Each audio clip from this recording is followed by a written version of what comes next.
Bismillahirrahmanirrahim. Assalamualaikum warahmatullahi wabarakatuh. Alhamdulillahilladzi hadana lihadza wa ma kunna linahtadiya laula an hadana Allah. Asyhadu an la ilaha illallah wahdahu la syarika lah wa asyhadu anna Muhammadan 'abduhu wa rasuluh.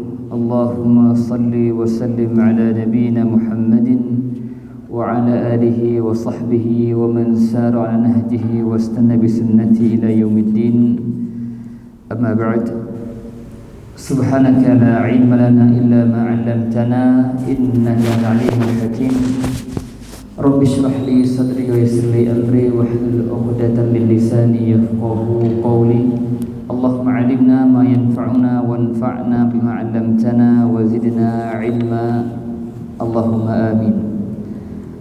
Jamaah kaum muslimin wal muslimat rahimakumullah.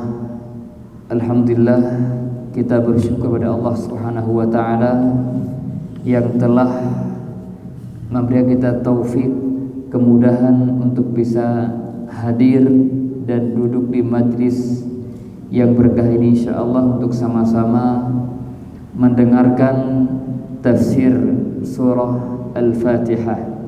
Semoga Allah Subhanahu wa taala memberi kita taufik untuk bisa mengambil ibrah, pelajaran ilmu dari apa yang kita dengar, dan semoga kita semuanya Allah berikan taufik untuk mengamalkan apa saja yang kita dapatkan dari ilmu dari Al-Qur'an Karim. Salawat dan salam semoga senantiasa tercurahkan kepada Rasulullah Muhammad SAW, sosok Rasul mulia, qudwah hasanah untuk umat manusia. Semoga kita semuanya dimudahkan oleh Allah untuk senantiasa meniti jejak beliau hingga akhir hayat kita. Amin ya rabbal alamin. Jamaah kaum muslimin rahimakumullah, kita masih membahas tafsir surat Al-Fatihah, surat yang teragung dalam Al-Quran. Pada pertemuan sebelumnya kita telah membahas ayat 1 sampai ayat kelima, dan sebelum kita melanjutkan saya ingin sedikit mengulang secara singkat tafsir ayat 1 sampai 5. Bismillahirrahmanirrahim. Alhamdulillahi rabbil alamin. Segala puji hanya milik Allah, Rabb alam semesta. Allah Subhanahu wa taala mengabarkan kepada kita bahwa dialah satu-satunya zat yang berhak mendapat segala bentuk pujian. Allah dipuji karena nama-namanya yang indah, yang husna, dan sifat-sifatnya yang mulia.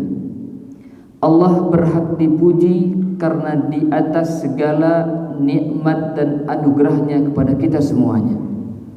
Alhamdulillah, segala puji bagi Allah atas nama-nama Allah yang husna dan sifat-sifatnya yang mulia, serta atas anugerah dan karunia yang Dia curahkan kepada umat manusia.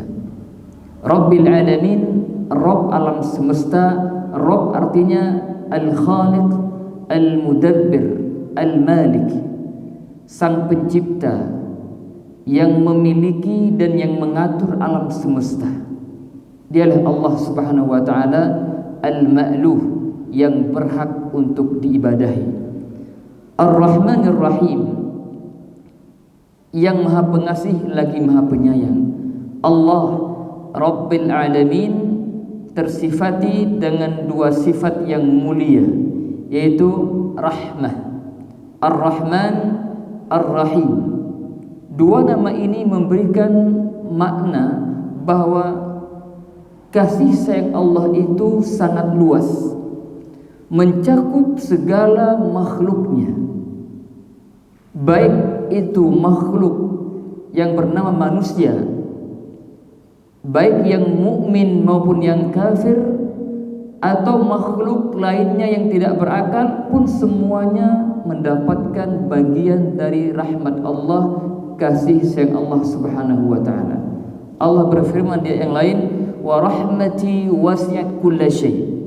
dan kasih sayangku meliputi segala sesuatu. Orang-orang kafir yang mendapatkan kenikmatan duniawinya, mereka hidup bahagia secara zahirnya, hidup dalam keadaan memiliki segala yang mereka inginkan, itu bagian dari rahmat Allah untuk mereka. Tapi Ar-Rahim, kasih sayang Allah hanya untuk orang-orang yang beriman di akhir kelak. Allah mengasihani atau memberikan karunia-Nya kepada siapapun di dunia, baik yang beriman maupun yang tidak beriman. Tapi di akhir kelak Allah hanya mengkhususkan rahmat-Nya, kasih sayangnya untuk orang-orang yang beriman saja. Ar-Rahmanir Rahim. Maliki Yaumiddin, kita sampaikan Maliki bisa dibaca dengan Maliki, mimnya panjang, atau Maliki. Dua-duanya adalah qiraah as-sahihah, bacaan yang benar sesuai dengan riwayat yang sampai ke Nabi SAW.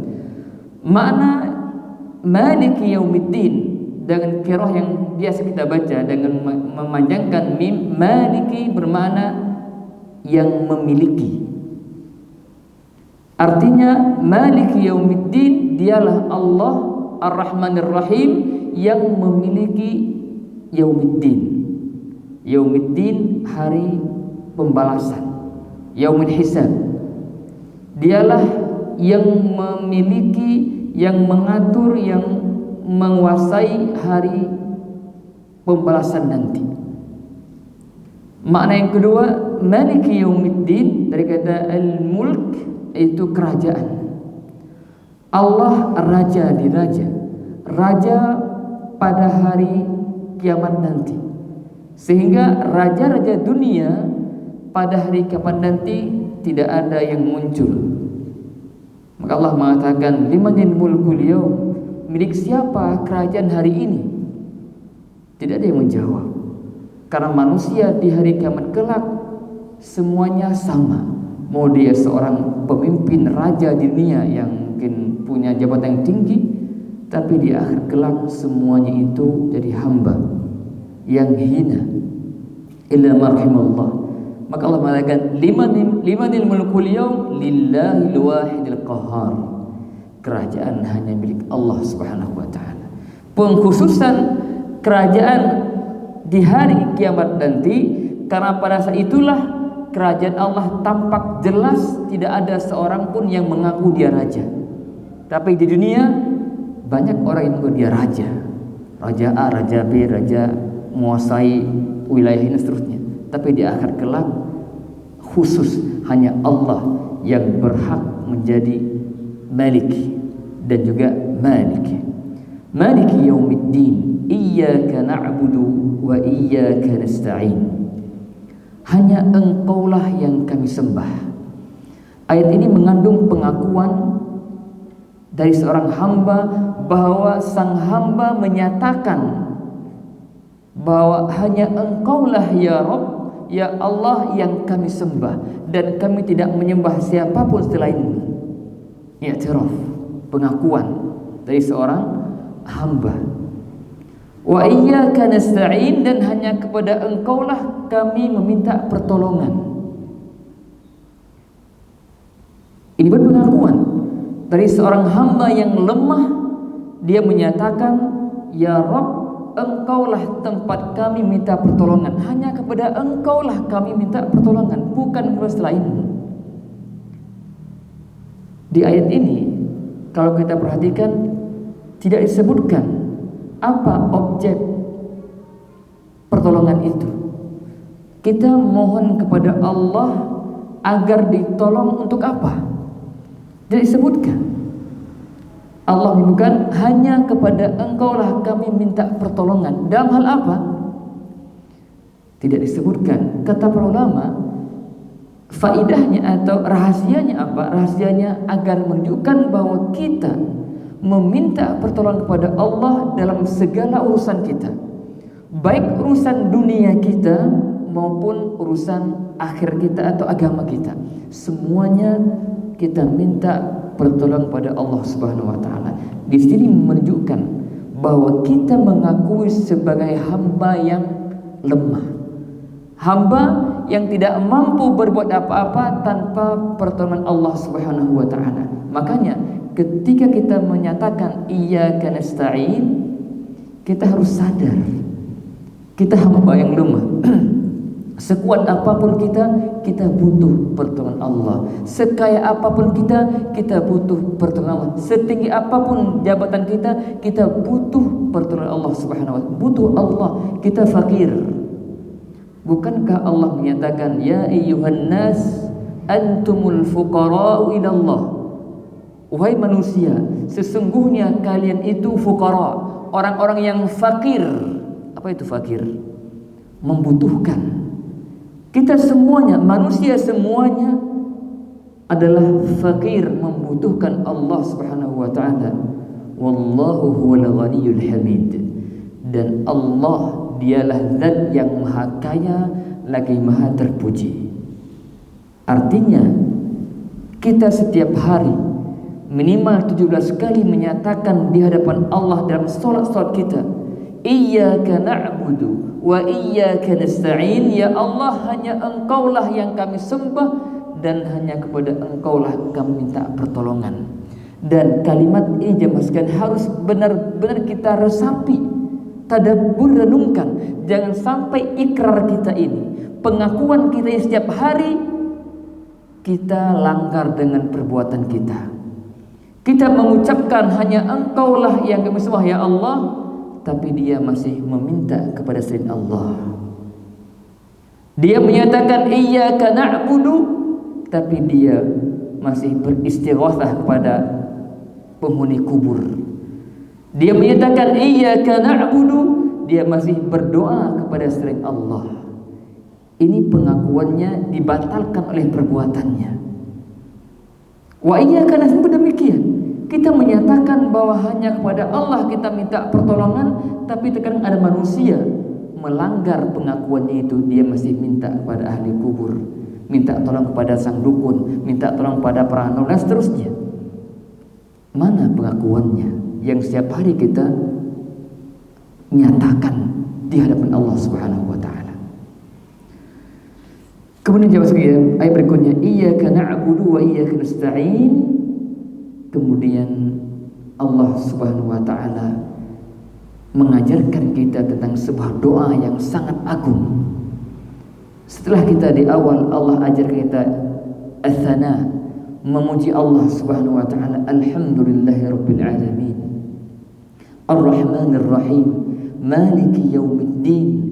Kemudian kita menyatakan bahwa Allah yang berhak disembah dan dia tempat kita minta pertolongan. Kemudian kita mengatakan ihdinas siratal mustaqim. Ya Rabb, ihdina, artinya dullana wa arsyidna. Kita minta kepada Allah hidayah. Kita memohon kepada Allah hidayah, dan Allah ajarkan kita bagaimana kita berdoa padanya. Ini menunjukkan bahwa doa meminta hidayah doa yang paling agung. Dia terdapat di surat yang teragung dan kita wajib membacanya setiap hari minimal 17 kali. Di dalamnya mengandung pengakuan bahwa Allah yang berhak disembah dan kepadanya kita minta pertolongan, dan di dalamnya mengandung doa yang teragung, yaitu doa meminta hidayah. Apa itu hidayah? Kata Ibnu Katsir, kata Syekh Sa'di, mana ihdinas siratal mustaqim ay dullana, ya Allah tunjuki kami kepada jalan, tariqul wadih, jalan yang jelas, la i'wijaja fih, tidak ada kebengkokan dalamnya, al-musil ila Allah wa ila jannati, yang jalan itu mengantarkan seseorang menuju Allah dan surganya. Jadi kita minta setiap harinya kepada Allah agar Allah tunjuki kita jalan yang lurus, yaitu jalan yang mengantarkan kita kepada Allah, mengantarkan kita kepada surga Allah Subhanahu wa taala. Dan para ulama menyatakan siratul mustaqim artinya al-Islam, yaitu jalan Islam. Pertanyaan, bukankah kita sudah menjadi orang Islam?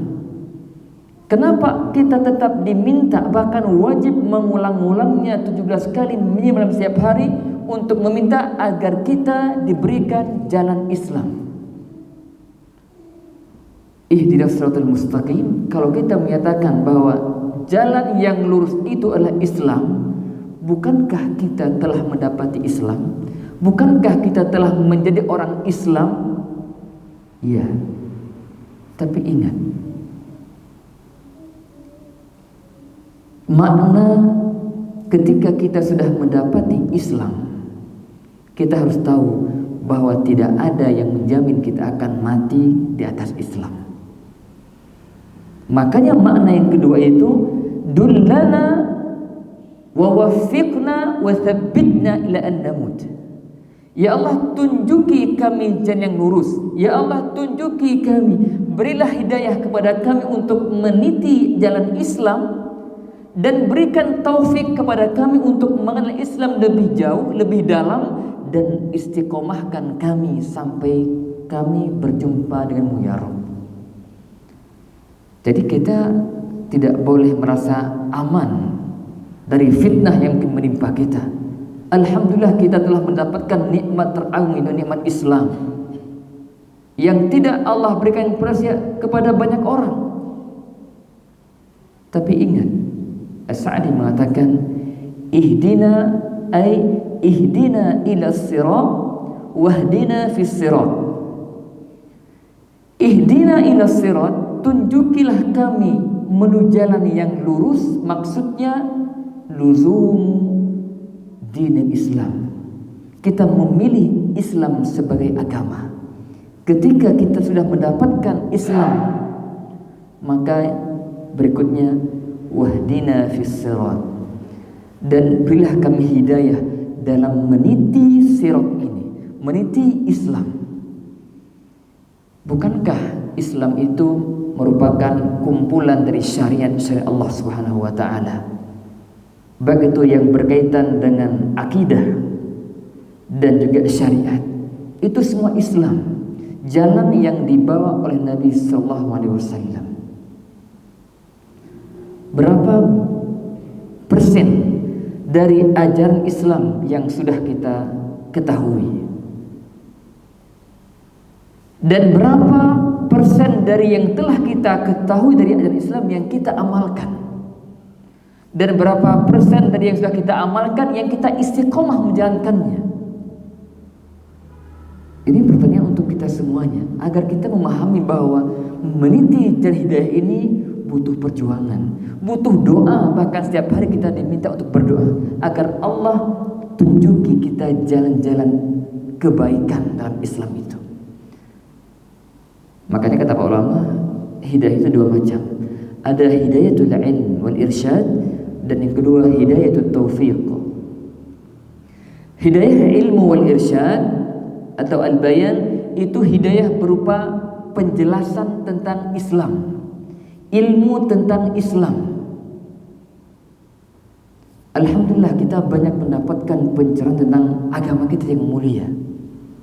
Kita bisa mendapati itu dari banyak kajian, dari ceramah-ceramah yang disampaikan, dari buku yang kita baca. Itu semuanya berupa hidayah, berupa ilmu tentang Islam, ilmu tentang hidayah.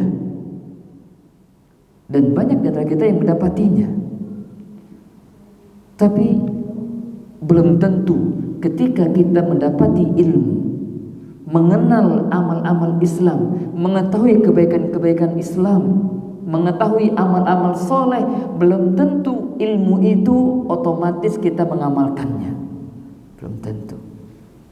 Banyak ilmu yang kita miliki, banyak hal yang kita ketahui, banyak amal soleh yang kita mungkin hafal hadisnya, hafal keutamaannya, hafal ayat hadisnya, bahkan mungkin perkataan para ulama kita hafal, tapi bisa jadi kita belum mengamalkannya.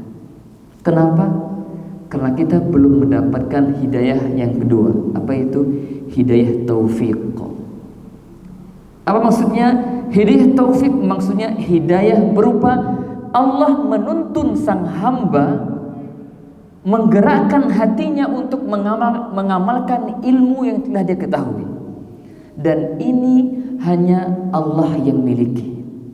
Kalau hidayah ilmu, para anbiya, para rasul, para ulama, para da'i, para penceramah, mereka bisa memberikan hidayah berupa ilmu, penjelasan, keterangan tentang Islam, bisa.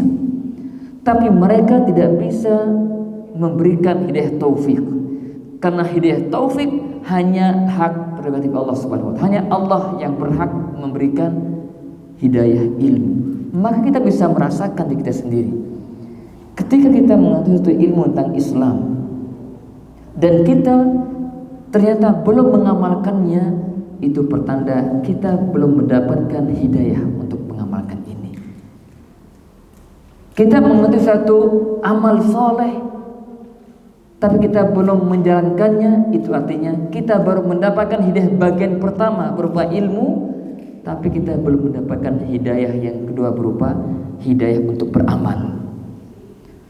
Makanya doa ihdinas siratal mustaqim, kita minta hidayah kepada Allah mencakup dua hidayah ini. Kita minta kepada Allah hidayah ilmu, Allah bukakan kepada kita ilmu tentang Islam yang tentu sangat luas. Kita minta sama Allah. Yang kedua, kita juga minta kepada Allah agar Allah berikan hidayah kepada kita, agar kita mengamalkan ilmu yang kita ketahui, ilmu yang kita pelajari. Dan ini lebih mahal daripada yang pertama. Banyak orang yang mendapatkan hidayah ilmu, tapi sedikit yang mendapatkan hidayah amal. Ada orang, misalnya orang kaya, dia tahu keutamaan berinfak, tapi mungkin dia belum mendapatkan hidayah untuk berinfak. Allah belum gerakkan hatinya, belum mendapat hidayah amal untuk melakukan hal itu. Maka kita sentiasa berdoa kepada Allah agar Allah berikan hidayah kita berupa hidayah ilmu dan juga hidayah amal. Karena saya tekankan bahwa orang yang diberikan ilmu oleh Allah Subhanahu wa taala tidak menjamin dia juga mendapatkan hidayah amal. Makanya orang-orang Yahudi itu, mereka mengenal Islam dengan sangat jelas. Bahkan Allah gambarkan dalam Al-Quran di surah Al-Baqarah di juz kedua, alladzina ya'rifuna abna'ahum alladzina utul kitaba ya'rifunahu kama ya'rifuna abna'ahum. Orang-orang yang diberi Alkitab, orang Yahudi itu, mereka mengenal dia, mengenal Nabi Muhammad SAW seperti mereka mengenal anak mereka. Ilmu dapat mereka, hidayah ilmu sampai pada mereka. Mereka tahu ini sang Nabi yang benar, yang disebutkan kitab mereka. Tapi masalahnya mereka tidak mendapatkan hidayah taufik, sehingga mereka tidak mau mengakui Muhammad SAW sebagai Nabi akhir zaman. Mereka tolak itu karena hasad yang mereka miliki. Makanya jemaah sekalian, semakin kita belajar agama, sering kita datang ke majelis ilmu, seiring itu kita akan bertambah ilmu kita.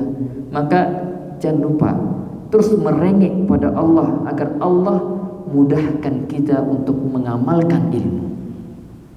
Karena apa faedahnya kita banyak menghafal ayat, hadis, tapi tidak ada amalannya? Bukankah ilmu itu mengantarkan kepada amal?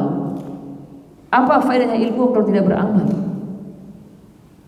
Makanya jemaah sekalian, mari kita tingkatkan semangat untuk belajar dan juga untuk mengamalkan ilmu yang kita pelajari. Salah satunya agar Allah mudah kita banyak berdoa kepada Allah. Ketika kita mengatakan ihdinas siratal mustaqim, kita harus menjiwa kita sedang minta kepada Allah, mohon kepada Allah agar Allah berikan kita taufik untuk mendapatkan ilmu dan juga diberi taufik untuk bisa mengamalkan ilmu. Ihdinas siratal mustaqim, siratal ladzina an'amta 'alaihim. Allah perintahkan kita untuk berdoa agar kita meminta kepadanya siratal mustaqim. Dan Allah perintahkan kita di Al-Quran agar meniti siratal mustaqim. Allah berfirman, wa anna hadza sirati mustaqiman fattabi'uhu wala tattabi'us subul, inilah jalanku siratul mustaqim, maka ikutilah dia, titi jalan itu, jangan ikuti jalan-jalan lain yang di sana ada syaitan-syaitan yang siap memangsanya. Maka lazimi titi siratul mustaqim, yaitu siratal ladzina an'amta alaihim, yaitu jalan orang-orang yang telah engkau beri nikmat kepada mereka. Siapa yang dimaksud orang-orang yang telah Allah beri nikmat pada mereka? Kita memohon kepada Allah agar kita diberikan hidayah untuk meniti jalan mereka. Siapa mereka? Mereka yang telah Allah beri nikmat kepada mereka. Nikmat apa? Nikmat berupa hidayah, ilmu dan amal. Ayat ini ditafsirkan oleh ayat yang lain di surah An-Nisa. Allah berfirman, "Wa may yuti'illaha war rasul." Barang siapa yang mentaati Allah dan Rasul, faulaika ma'al ladzina an'ama Allahu 'alaihim, maka mereka itu akan bersama orang-orang yang telah Allah beri nikmat kepada mereka. Siapa mereka? Minan nabiyyin wasiddiqin wasyuhada wassalihin wa hasuna ulaika rafiqa. Ada 4 golongan yang Allah sebutkan, yang mana Allah telah berikan mereka nikmat berupa hidayah yang sempurna. Pertama, para nabi. Dan Nabi kita Muhammad SAW adalah Rasul yang teragung dan termulia. Wasiddiqin, orang yang jujur dalam keimanannya, seperti Abu Bakar radhiyallahu anhu. Asyuhada, orang yang syahid. Syuhada dan makna yang luas. Wassalihin, dan orang-orang saleh. Mereka itu 4 golongan itu adalah orang-orang yang Allah telah berikan kepada mereka hidayah yang sempurna. Allah berikan mereka ilmu dan Allah beri taufik mereka untuk beramal. Maka kita ketika minta kepada Allah, ya Allah berilah kami jalan yang lurus, yaitu jalan mereka yang telah Engkau beri nikmat kepada mereka, yaitu mereka para nabi, para siddiqin, syuhada dan as-salihin. Ghairil maghdubi alaihim waladdallin, dan bukan jalan orang-orang yang Engkau murkai, dan bukan pula jalan orang-orang yang sesat. Di akhir ayat ini Mas sekalian, Allah menggambar atau mengabarkan kepada kita 3 golongan manusia dalam hal penitian jalan yang lurus, siratul mustaqim. Golongan yang pertama, mereka yang meniti siratul mustaqim, mereka yang mendapatkan hidayah yang sempurna, yaitu mereka yang disebutkan siratal ladzina an'amta alaihim, dari kalangan nabiyyin wasiddiqin wasyuhada wassalihin. Ini golongan pertama. Kita minta kepada Allah agar Allah jadikan kita, golongkan kita di antara mereka dalam meniti siratal mustaqim. Golongan yang kedua yaitu al-maghdubi alaihim. Kita berlindung pada Allah dari mengikuti jalan mereka. Siapa mereka itu? Al-maghdubi alaihim, orang-orang yang Allah murkai. Nabi SAW pernah menyebutkan atau bersabda tentang ayat ini. Beliau mengatakan al-maghdubi alaihim al-yahud. Orang yang Allah murkai itu adalah mereka orang-orang Yahudi. Dan mereka itulah orang-orang yang mengetahui ilmu tapi tidak mengamalkannya. Ini golongan yang kedua. Yang pertama, mereka mengetahui ilmunya dan mengamalkannya. Golongan yang kedua, orang-orang Yahudi yang semisal mereka mengetahui al-haq, kebenaran, tapi mereka tidak mengikutinya. Al-maghdubi alaihim, mereka yang mengetahui kebenaran tapi mereka tidak mengikutinya. Setiap mereka orang-orang Yahudi dan orang-orang yang mengikuti jalan mereka. Orang Yahudi disinggung di awal, mereka mengetahui al-haq, kebenaran, tapi mereka menolaknya, tidak mengakuinya.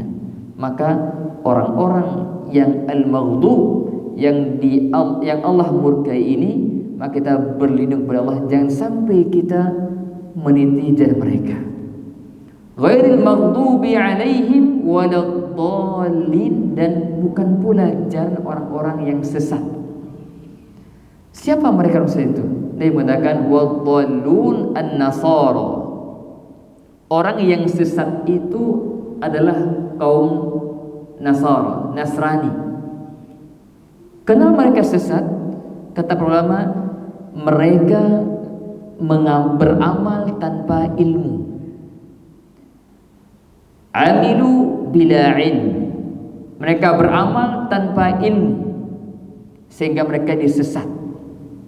Orang Yahudi alimu walam ya'malu. Mereka mengetahui kebenaran, tapi mereka tidak mengamalkannya, tidak mengikutinya, tidak mengakuinya. Maka di sini ada 3 golongan yang Allah sebutkan. Yang pertama, mereka yang mendapatkan nikmat dari Allah berupa hidayah, mendapatkan jalan yang lurus.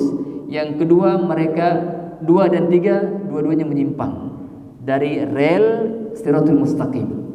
Yang pertama, mereka mengetahui al-haq tapi tidak mengikutinya.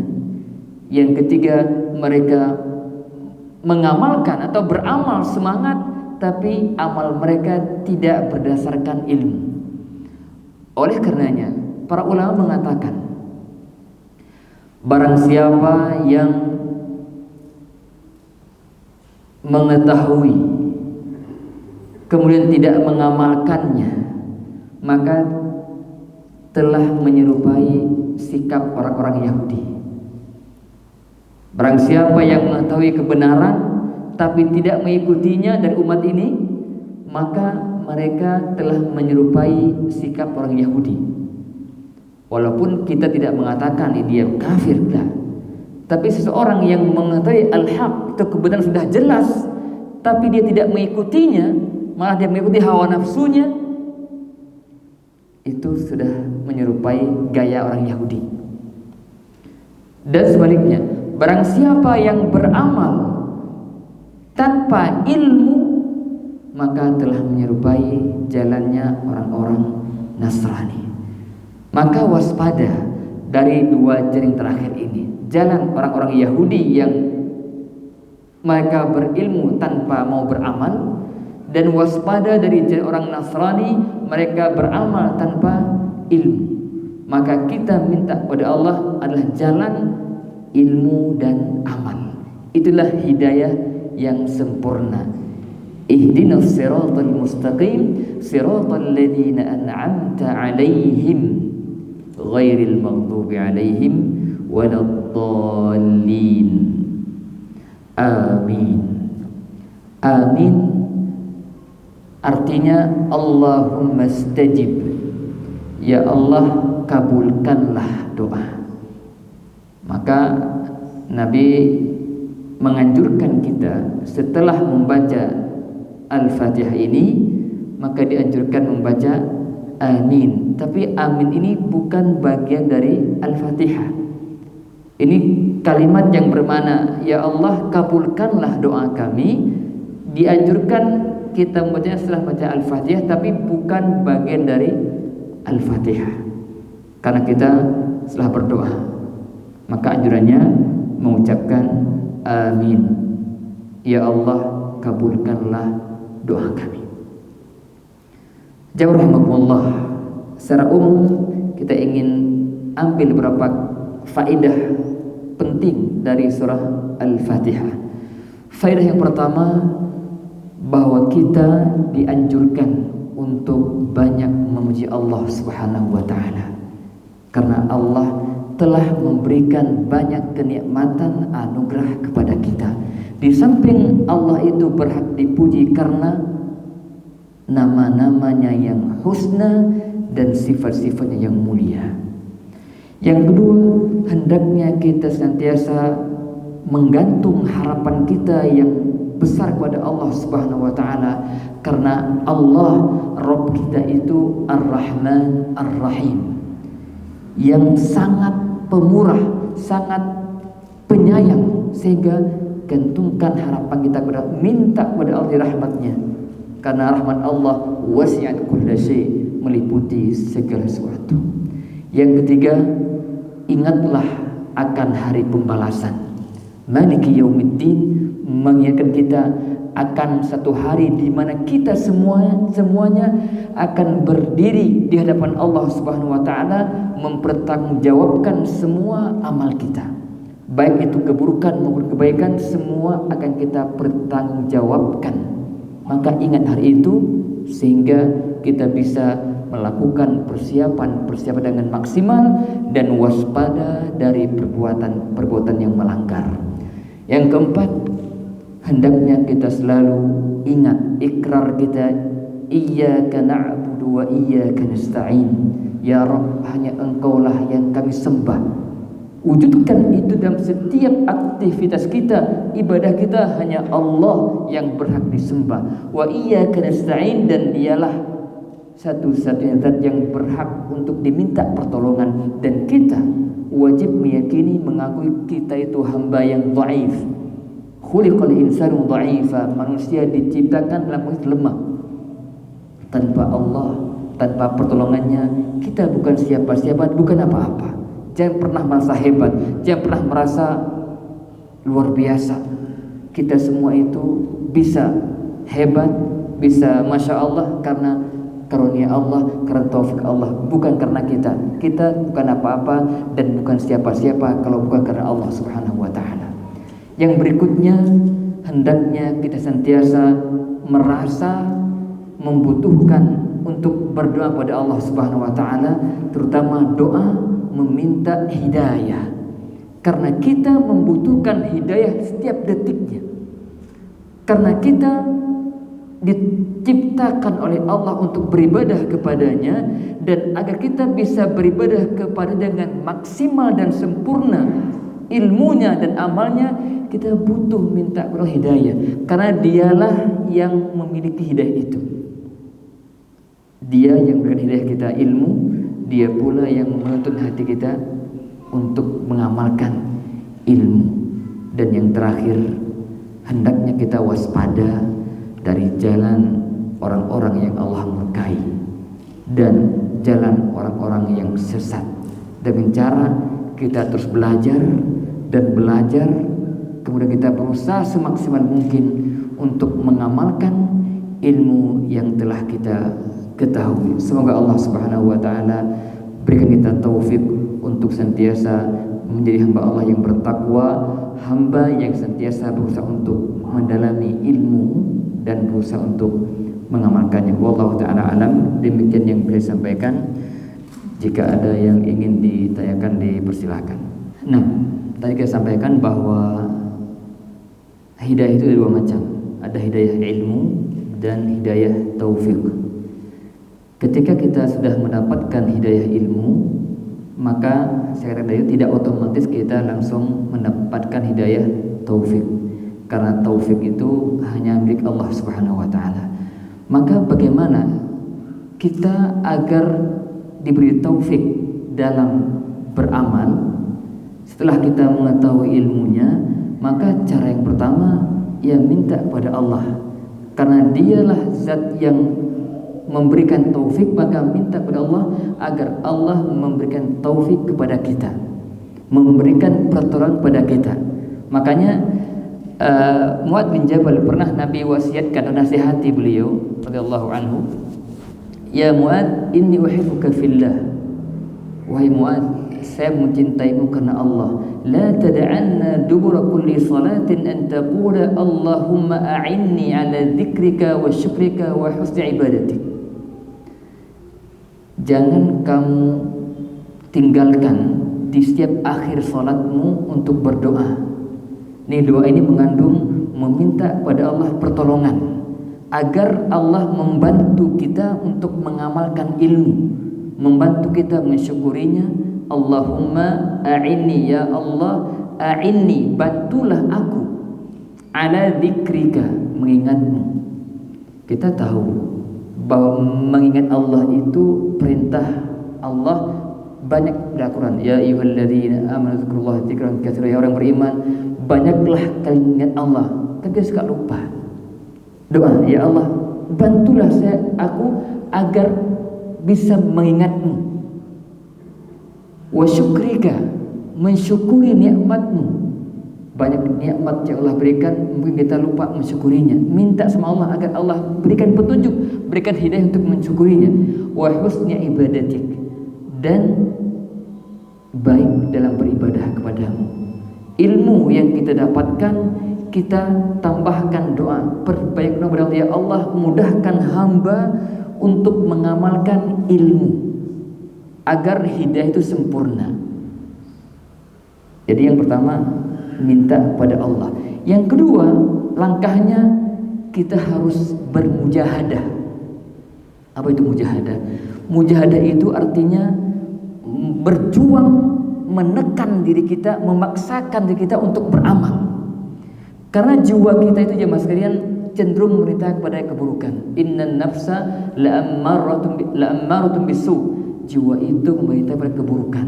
Maka jiwa kita pengennya santai, pengennya tidak mau terbebani, pengennya berleha-leha. Nah, kalau kita tidak berjuang untuk menekan jiwa kita itu untuk beramal, kita akan lepas. Maka cara yang kedua, setelah kita banyak doa kepada Allah, maka bermujahadahlah. Walladzina jahadu fina lanahdiyannahum subulana. Dan orang-orang yang berjihad, bersungguh-sungguh, berupaya di jalan kami, dalam beramal, lanahdiyannahum subulana, kami akan berikan hidayah kepada dia jalan-jalan kami. Artinya apa? Ketika kita berjuang untuk bermujahadah, Allah akan bukakan pintu-pintu kebaikan lainnya.